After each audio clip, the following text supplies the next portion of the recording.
Tervist! Olen Priit ja mul on sulle ütlemist. Ma ütlen sulle, Jumal on olemas. Tema on hea ja ta on sinust huvitatud. Ta armastab kõiki inimesi, kõiki rahvaid. Ja temal on plaan sinu elu jaoks. Kui sinust saab Jumala laps, kristlane, vend või õde, siis sa võid leida üles, mis on Jumala tahtmine sinu elu jaoks. Ja Jumal soovib, et me pääseksime igavesest hukatusest, et me saaksime igavesse õndsusse. Jumal soovib, et me päriksime taevariigi. Jumal soovib, et me pöörduksime ära patusest elust ja et me elaksime Jeesuse õpetuse järgi ja teda eeskujuna, nagu tema eeskujul püüdleksime elada. Ja Jumalal on meile vaimu ja väge. Ja igaüks saab hakkama, kui Jumal temale armu annab. Ja kui meie palume, siis meile antakse. Ja kuidas tuleks paluda? Vaata, tuleks niimoodi paluda, et Jumal, ma tahan sinule lapseks saada, ma tahan Jeesust järgida, ma tahan surmani ustav olla sinule, ma tahan saada taeva õndsusse. Võta mind omale lapseks, anna mulle püha vaimu. Ma pöördun ära patusest elust. Ma hakkan sinu käskusi täitma. Aita mind, palun. Ja iga päev palu niimoodi. Ja Jumalal on selline vahend. Selle nimi on kristlik kogudus. Ja see vahend aitab hingesid, inimeste hingesid teha õiged valikud elus. Kui sina lähed kogudusse, siis sa võid seal kohtuda Jumalaga. Ja see on selline asi, ta varjab ennast. Aga kui sa pärast saad aru, et sa tegelikult kohtusid Jumalaga, sa nagu said mingit õpetust ja juhatust ja said, võib-olla said natuke süüa ka ja et kogudus on tähtis ja seda me ei tohiks maha jätta. Me ei tohiks seda nagu välja jätta ega mängust välja jätta. Et kogudus on õnnistuseks inimkonnale. Ja Jumal tahab, et kõik inimesed tuleksid kogudusse. Ja kõik ei saa, osad on bussijuhid ja trammijuhid, kõik ei saa, aga osad saavad. Ja see on hea, kui inimene läheb kogudusse. Kogudus aitab käia raja peal. Et me raja pealt, et me ära ei libiseks raja pealt. Elu raja pealt. Ja Jumala sõna õpetus ja käsud, nemad valgustavad meie elurada. Ja see on hästi vajalik ja hea, kui keegi hakkab kristlaseks. See on see õige, see on see hea tegu, see õige tegu hakata kristlaseks. Hakata Jumalat, Jeesust, Jehovat järgima. Ja kuidas sa saad? Sa vaata, kui sa hüüad Jeesuse nime appi, siis tema on rikas iga ühe heaks, kes tema nime appi hüüavad. Tähendab, ta ei ole kitsi ega kade. Kui sul on vaja millestki ära pääseda või tahad midagi lihtsalt huvitavat, põnevat teada, hüüa tema nime appi. Ja siis on niimoodi ka, kui sina usud, et Jumal on Jeesuses äratanud Jeesuse surnust üles.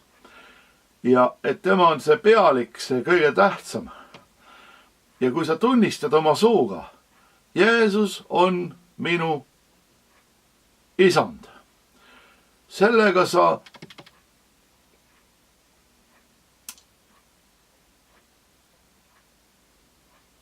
astud ühe hea astumise üle Jumala lävepakku, sa oled Jumala oma. Ja see on nagu suuga tunnistad. Vaata nagu tänapäeval on igast võla ja õigused ja seadused ja kui ka suuliselt, kui sa suusõnaliselt lepid kokku, see kehtib. Ja vot see on see sama süsteem, mitte sama süsteem, aga see kehtib, kui sa oma suuga tunnistad, Jeesus on minu isand. Sa oled siis Jumala oma. Sellega sa tunnistad enda Jumala omaks. Ja muidugi siis on veel see ka, et on sellised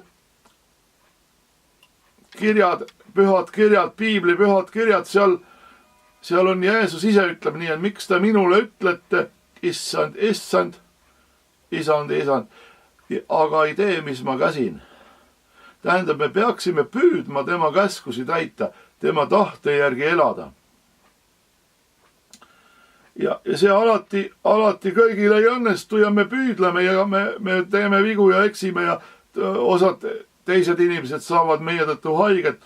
See on elu, aga me püüdleme ikka, me püüame andeks anda ja palvetada ja õnnistada.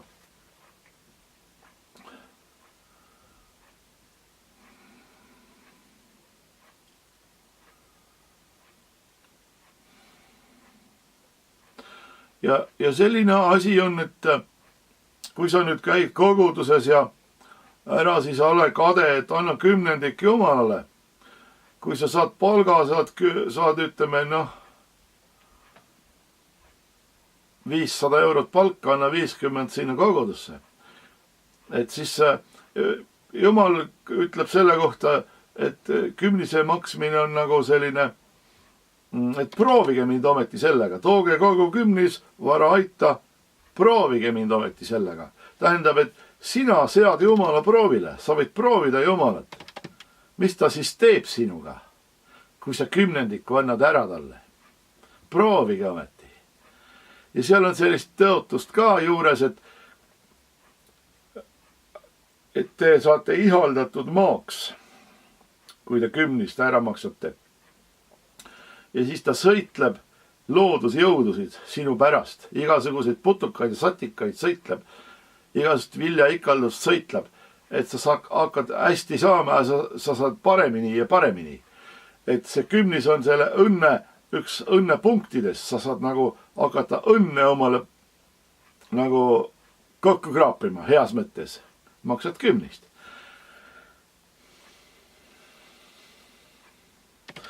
Ja vaata, koguduses on selline asi ka. Ja üldse nagu uskliku elus on selline asi, et Jumal teeb terveks. Kui sina oled haige, sa võid saada terveks. Ja Jumalal on inglid, kes teevad nähtamatult, salamisi teevad. Sina palud, Jumal teeb. Sa palud andeks oma patud, Jumal annab sulle andeks. See on kuskil taevas kirja pandud.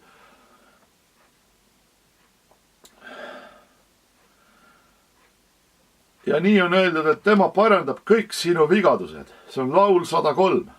Tema parandab kõik sinu vigadused. Kui inimene ei saa sind parandada, tema saab. Ja on see koht siis vaata, kus siis igavene õndsus ja sellest räägib ka piibel. Räägib, et seal on eluvee jõgi. Ja mingisugused puud on seal jõe ääres, kallaste peal on puud. Ja kui sa siis sealt puust sööd, siis sa eladki kauem üha edasi igavesti, muudkui elad igavesti, juurde elad igavesti. Ja käid sealt söömas. Ja lehed on puudel, need elupuud. Seal on siis terviseks rahvastele. Ja seal on nii ka, et kui keegi on rüve, siis ta ei taha lasta sinna linna sisse.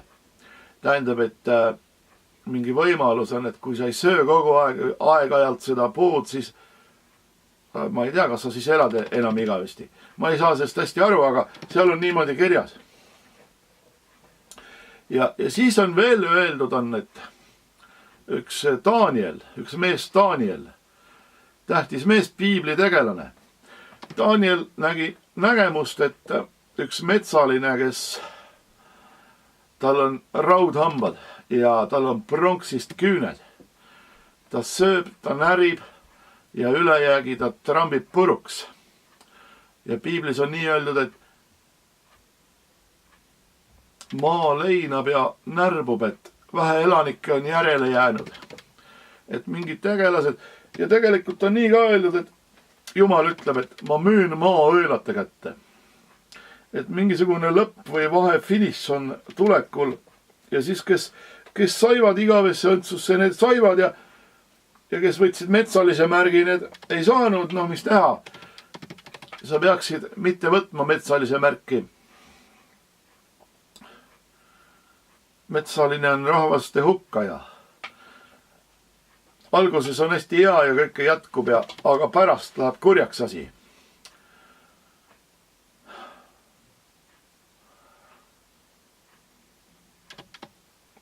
et ikka peaksime missioonitööd tegema ja kuulutustööd tegema ja peaksime oma koguduses käima, ikka koguduses käima, jälle tagasi sinna minema.